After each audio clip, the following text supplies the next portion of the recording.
other shifts are equally significant, altering the very fabric of society and fulfilling the prophecy of perilous times in their own right. Despite their less conspicuous nature, these changes are profound. I'm not able to see anything or chat or anything like that. I'm not able to see who's on my screen or anything. I'm able to click highlight. Okay, I'm here to talk about prophecy and if we're living in the end times. It is my very first live. So basically, I came here to talk about a couple of different things, the events that are going on in the Middle East right now. So there are a lot of different things happening right now, like the war, things like that. There are the conflicts I'm reading right now, so that's why. Just want to make sure you guys know that I'm reading my screen down here. I'm reading a couple of things, so don't get upset. I'm not really experienced with YouTube, so I can't really see if anybody's talking to me. So maybe I'll figure that out eventually. Let's see. Manage. Let's see here. Okay.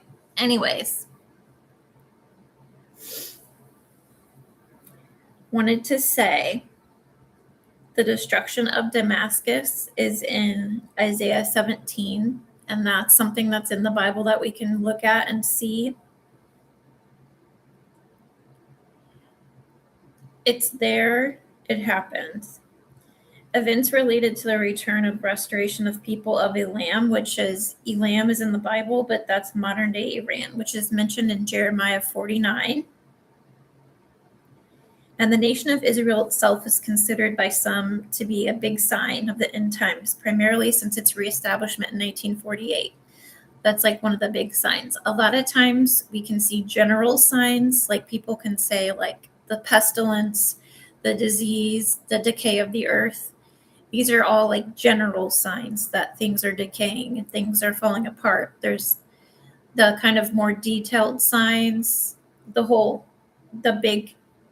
one of the bigger signs that had to happen was the gathering together of Israel, which happened in 1948 as a state again and as a country again. And that happened in 1948, obviously, like I just said. But the smaller things that happen, you don't really see.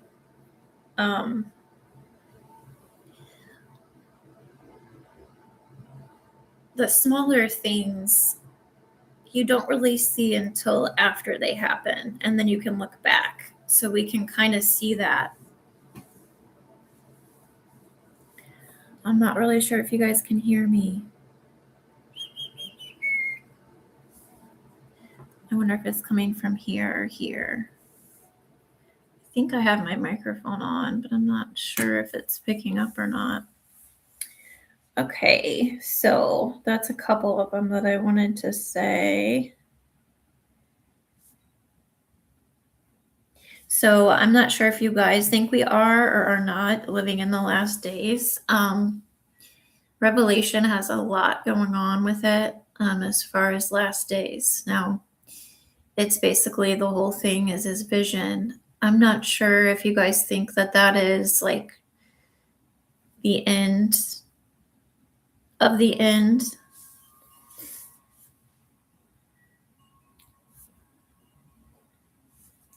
But I wanted to also get into something else.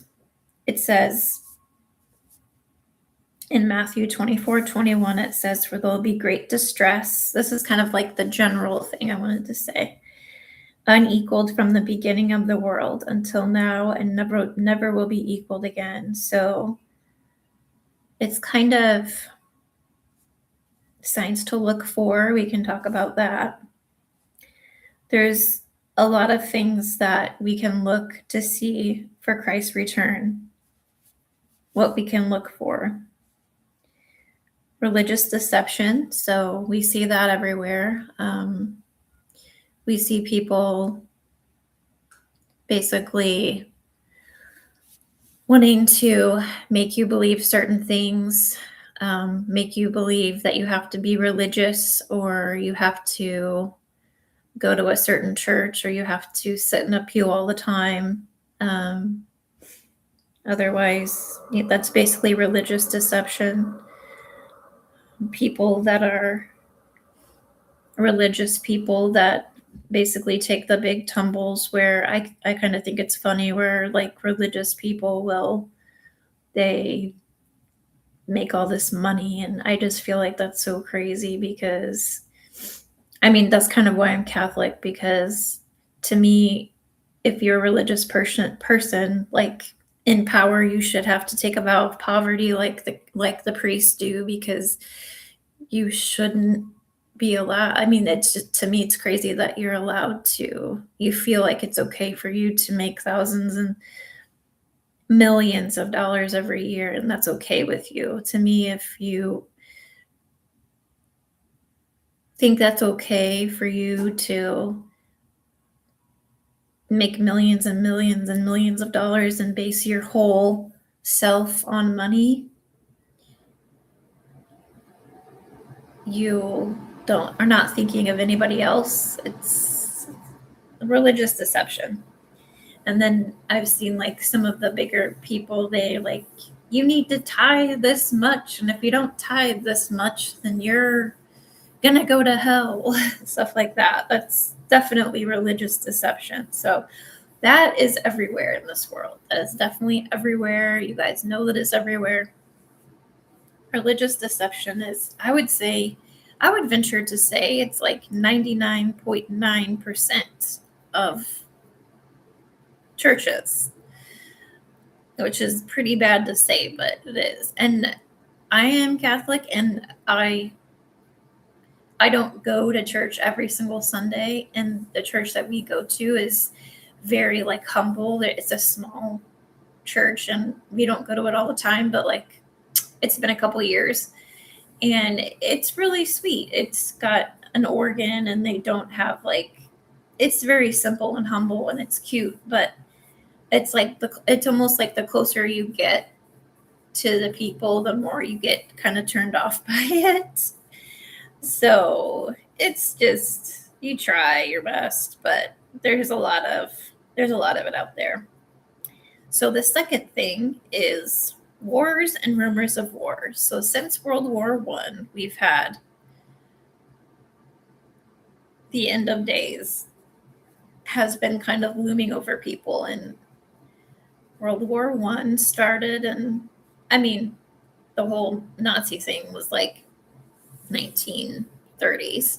So the whole war, I guess that was World War II, but the whole thing of World War I started, and since World War I, we've pretty much had wars, and there's been a rumor of war if we haven't had a war. So that's on the mark. So that's a check off the box for the old end of time. Famines. There are famines everywhere. If you don't know about them, you can just look it up. There are famines all over the place. In North Korea right now, it is very bad. They don't have enough food. They don't have an infrastructure of agriculture there in North Korea, and they basically,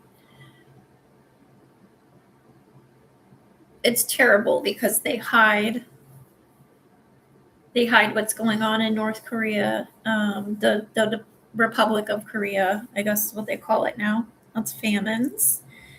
Not just there, a lot of other places too. So there's that. There's pestilence, which is disease epidemics, which we just went through one. So there's that. People are like, oh, the great United States. You know, we went through epidemics. It's a pandemic, which is bad. We literally have so many of these things, just checking off the box. Earthquakes, we have those all the time. and say that they see UFOs, they see lights, they see, I don't know if you have ever listened to any of those like weird out there shows, but they say that there are all kinds of things going on out in the spaces. I've seen little orbs flying around. If you've ever taken a picture with a flash and you see like all these little orbs jutting around, those are crazy. I see those and I'm like, that's not dust. Like I've seen orbs, literal glowing balls. And then I've had people say, oh, those are dust particles. I'm like, that's literally a orb, and it will have, like, I've seen an orb where it has like literally like a tail on it with like light things jutting out of it. So that's a sign in the heaven. Persecution of followers of Christ. So there's an uprising right now. Like I said, in North Korea, people have to go underground to follow Christ. They can't they still follow him, but they're persecuted. If they follow Christ, they get killed. Because the leader in North Korea, he's a supreme leader. So if anybody's above him, then he's mad. He's off with your head. That's not the only place. There's other places that, you're persecuted kind of in a small ways. Sometimes you just get bullied for what you believe in. Sometimes it's very small.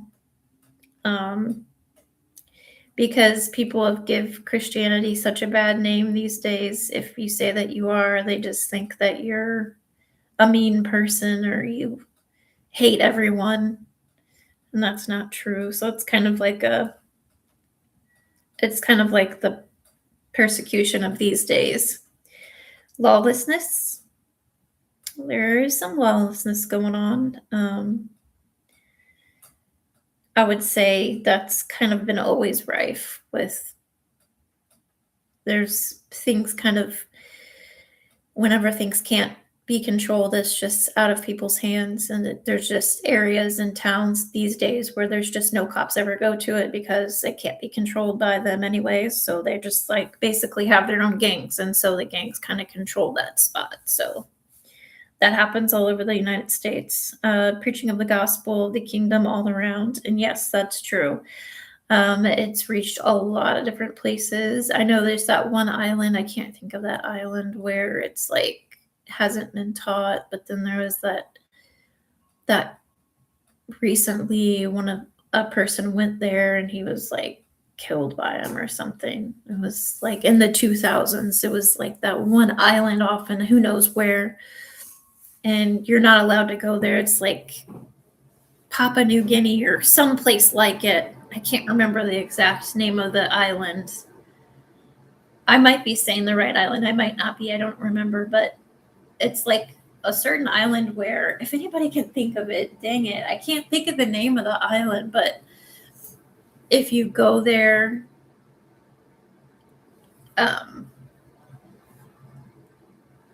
the people that live there just aren't really accustomed to strangers, and you're not really allowed to go there because you could give them diseases because they're like insulated within their community. So everybody they don't allow people there. And there was a missionary once. Missionaries every couple years or every like 20 or so years want to go there to spread the word. So there is preaching of gospel of the kingdom all around the world. Even in that place. So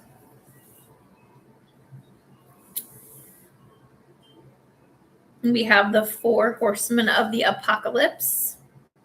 And right now I am on the website I'm looking at, just for your info, is lifehopeandtruth.com.